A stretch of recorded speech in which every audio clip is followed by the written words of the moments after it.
ensonga 10 gavumenti ya Uganda zetalina kubuusa maaso ngezzo obujja endagaano yaayo n'eggwanga erya Saudi Arabia.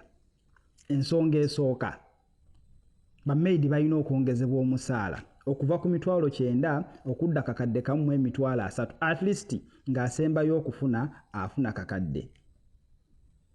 Ensonga ey'okubiri, at least buli mwezi maidi afunengamu olunaku lumu olwa day off awummuleko awummuze omutwe n'omubiri.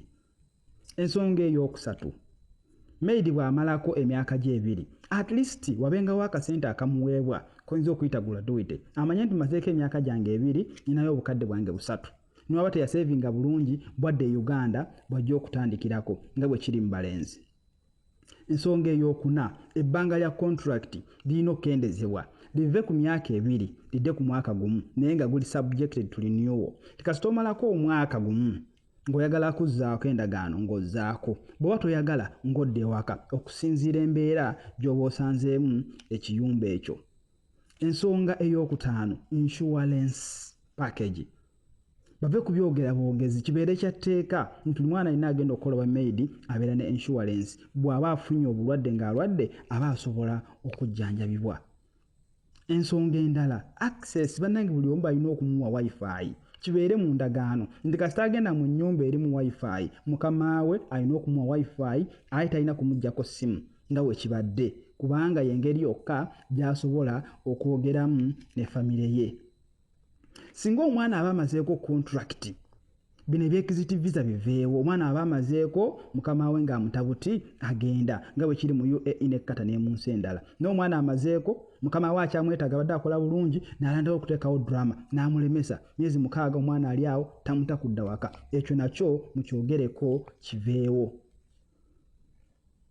Ensonga endala, endagaano erina kusayiningibwa wakati wa agenda okukola n'agenda omukozesa between employer and employee. Siwe kibadde kati nti ate agenda okukola oba agenda okukozesa employer asayininga ndagaano na company.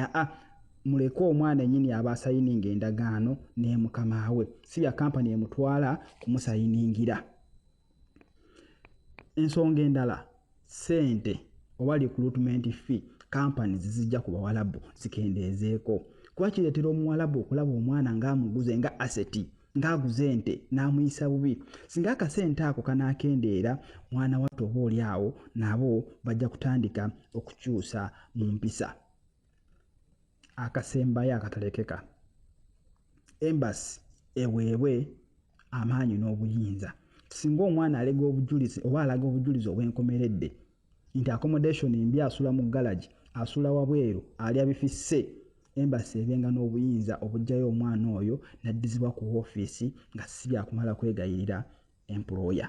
Nze ngamba singa ebyo binaateekebwa mu nkola mwana wattu oba oli awo mulimu gw'abamaidi guyinza okulongooka.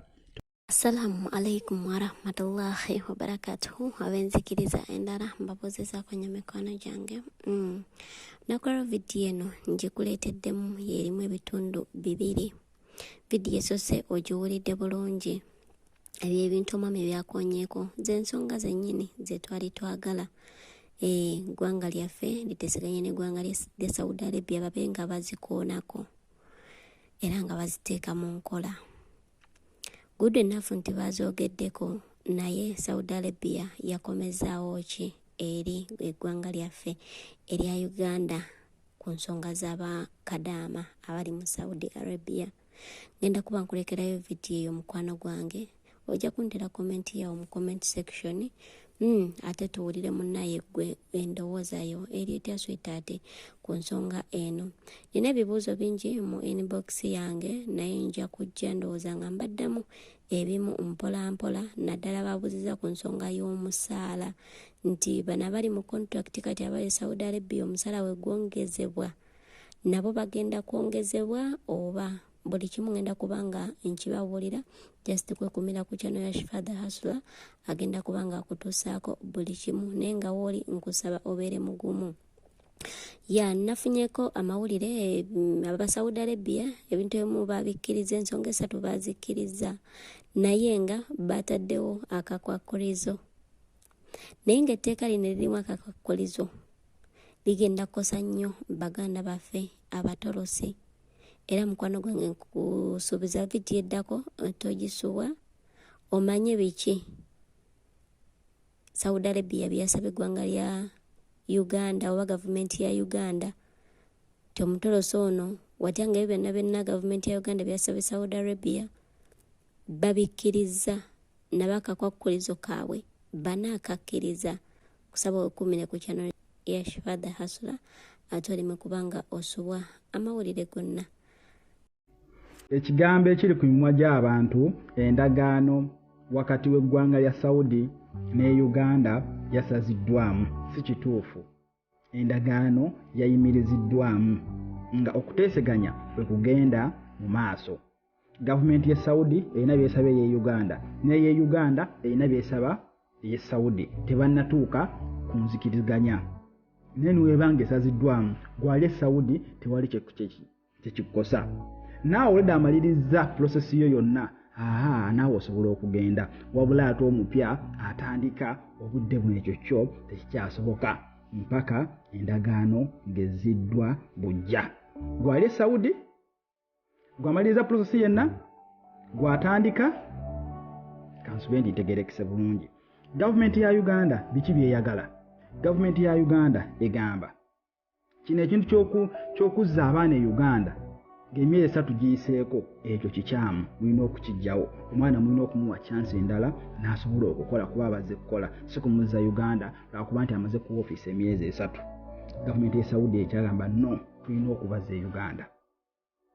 Gavumenti ya Uganda egamba no tulina okuleeta omwana nga tumutraininze ng'ategere kikyagenda okukola. Gavumenti ya Saudi egamba no mutuleetere embome etasobola kweyogerako. Kubanga abasinga obungi mukimanyi nti omutuukayo olina agamba kino mugamba mutraining batugamba bwe bati abasawo tebakyayagala baagala kubatwalira mpuuta etalina kyesobola kwogera. Gavumenti ya Uganda negamba no akasente nako mugiremu bwe muti. Gavumenti ya Saudi egamba tugenda kumusala busazi abantu omwe tebamanyi Luzungu ate tebamanyi na Luwalabu. At least Abaethiopia bo bamanyi mu Luwalabu ate tebamanyi Luzungu. So okuteeseganya kukyagenda mu maaso.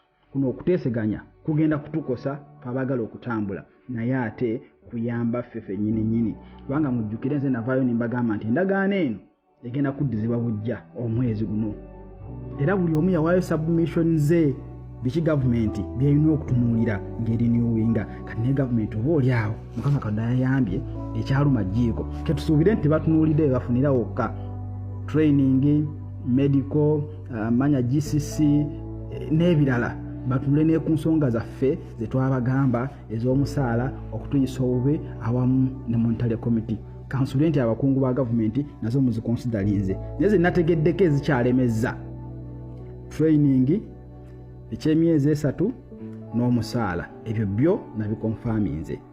So kitegeeza kigwali Saudi ng'oli walungi mwana wattu weyongera okweyisa obulungi akalimo gire ng'okyakakuumye wakati okuva e Uganda kizibu.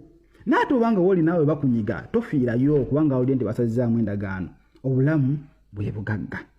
So tebakubuzaabuza endagaano bagisazizaamu wabula okuteeseganya kukyagenda mu maaso.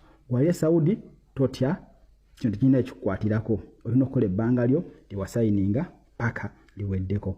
Big Rich Junior School ly'essomero w'otwala omwana n'otejjusa ssomero lya day ne boarding tuva ku daycare okutuuka ku P7. Abasomesa baffe batendeke ate nga tuli mu kifo ekigazi obulungi awali n'ekisaawe omwana okwetaaya. Eddiini zonna tuzikkiririzaamu. Tusomesa ebya bakery, cookery, kompyuta n'okutumbula ebitone by'abaana. Tulina ebyokuzanyisa eri abato, entambula weeri eri abayizi abava ewaka. Ekisulo kyaffe kya mulembe era ow'ekisulo ebikozesebwa abisanga ku ssomero. Tusangibwa Nsangi emabega wa Gipi Petrol Station. Okumanya ebisingawo kuba ku 0701 69 812. Big Rich Junior School ly'essomero eririko kati.